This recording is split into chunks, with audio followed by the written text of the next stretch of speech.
জয় মমতা দিদি জিন্দাবাদ, মা মাটির মানুষ জিন্দাবাদ, কাদা মাটির মানুষ জিন্দাবাদ। আজকে আমরা চাষি, দেখুন কি অবস্থা আমাদের। এটা আপনি অনুভব করুন। আজকে 4 দিন, প্রথমে 4 দিন আগে এই বস্তার দাম ছিল 1450 থেকে 1400 টাকা দাম। আজ 4 দিন পরে এই বস্তার দাম হয়েছে 2100 টাকা দাম। আচ্ছা আপনারা বলুন দিদি, দয়া করে বলুন, আপনারা যদি কালোবাজারিকে না রুখতে পারেন তাহলে আমরা কি করব? আজকে চাষ করেছি, চাষের জন্য আজ দেখুন 1 বিঘে জমি চাষ করেছি, 40,000 টাকা খরচা।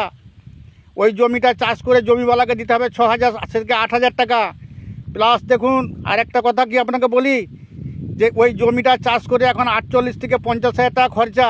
আমরা যদি এখন আলুটা যদি 400 টাকা, 450 টাকা, 500 টাকা করে বিক্রি করি, তো 10 থেকে 20,000 থেকে 22,000 টাকা আলু বিক্রি হবে। তো আলুটা যদি বিক্রি করি আমরা, তো আমরা কি করে বাঁচবো? এটা আপনারা চিন্তা ভাবনা করুন। দয়া করে আপনাকে অনুরোধ করছি দিদি, দয়া করে অনুরোধ করছি আপনার পুলিশ প্রশাসনকে, ডিএম সাহেবকে নমস্কার, আর এসপি সাহেব, ডিএসপি সাহেবকে নমস্কার। আপনারা চাষিদিকে একটু দেখুন, আমরা চাষেরাই যা অবস্থা, আমাদের বিষ খাওয়ার যোগ্য অবস্থা হয়ে গেছে এখন। এটা চিন্তা ভাবনা করে দেখুন যে আজকে চাষিরা আলু তুলতে পারছে নি, এই সামনে মাথার উপরে মেঘ, কিন্তু তবুও তুলতে পারছে না, আলু বিক্রি নাই। যদি আলু না বিক্রি হয় তাহলে আমরা কি করে বাঁচবো? এই চিন্তা ভাবনা করুন।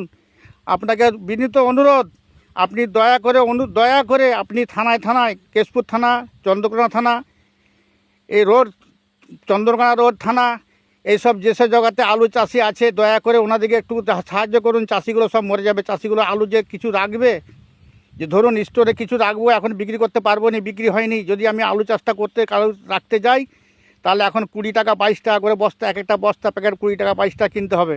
এই 20 টাকা 22 টাকা বস্তা কিনে যদি আমরা আলু রাখি, এক তো আলু চাষে 20 থেকে 25,000 টাকা বিঘে প্রতি লস। তারপরে তো যদি আবার আলুটা রাখি, আলু বিক্রি হবে কিনা জানি, এখন তো বিক্রি হয়নি মাঠে, এরপরে বিক্রি হবে কিনা তা জানি নি।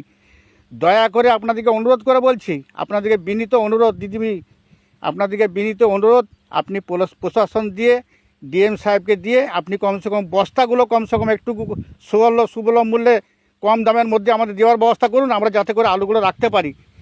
এই আলুগুলো রাখলে আমরা ভবিষ্যতে যদি বিক্রি করে কিছু পয়সা পাই কি না পাই, তবুও আমরা যেন আলুটা বিক্রি করতে পারি, আলুটা যেন রাখতে পারি। বিক্রি তো এখন আলুকে কিনছে না কোনো চাষি, কোনো পাইকার, কোনো মহাজন তো আলু কিনছে না। চাষিদের আলু রাখার জন্য একটু ব্যবস্থা করে দিন দয়া করে একটুকু। এটি আমাদের বিনীত অনুরোধ। দয়া করে আপনাদেরকে একটু আমাদেরকে দেখুন একটুকু, আমাদের কি অবস্থা দেখুন। গোটা মাঠ চাষ পড়ে আছে, এখন আলু তোলা হয়নি। গোটা মাঠের চাষ এখনও পড়ে আছে, আলু তোলা হয়নি এখনও। এরপরে যদি আলু তুলতে যায়, এখন তো সামান্য আলু উঠছে, তাতেও আলু বিক্রি হয়নি। এই দেখুন চারদিকে মাঠে সব আলু পড়ে আছে, সব মাঠে এখন আলু তোলা হয়নি, সব চারদিকে মাঠে আলু পড়ে আছে। আপনি যদি দয়া করেন একটুকু, আপনার বিনীত আপনাকে অনুরোধ, আপনি পুলিশ প্রশাসনকে, ডিএমকে, এসপিকে দিয়ে আপনি একটু ব্যবস্থা করুন, যেন কালোবাজারিরা, যারা কালোবাজারি করছে, 1200 টাকা করে বস্তা কিনে আজকে 2000-2200 করে বিক্রি করছে।